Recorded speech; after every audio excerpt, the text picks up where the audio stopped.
I'm Chef Jasper, and today we're making dragon chicken. It's got enough heat to make you feel like you're breathing fire, which is perfect for those chilly evenings. First off, take about a pound of chicken breast, cut them into thin strips. Toss those in a bowl with flour, salt, and pepper. Give them a good shake until they're coated real nice. Get some oil going in your big skillet or wok. We're going to fry these in batches until they're golden brown and crispy. Set them on a paper towel to drain. Heat up a tablespoon of oil in the wok or pan and throw in your minced garlic and ginger. After about 30 seconds, toss in the sliced onion and red bell pepper. We want them tender, but we still want a little snap when you bite into it, sort of like a fresh garden pea.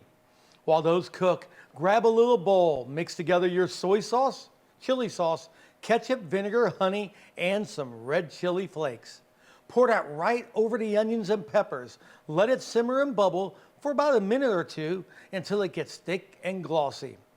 Now bring that crispy chicken back to the party. Dump into the sauce and give it a good toss. You want every piece dressed with sauce. Give it one more minute on a lower heat. Serve this up over some wild rice and it'll soak up all those juices. Dragon chicken. That's one dish I'd be proud to serve my family.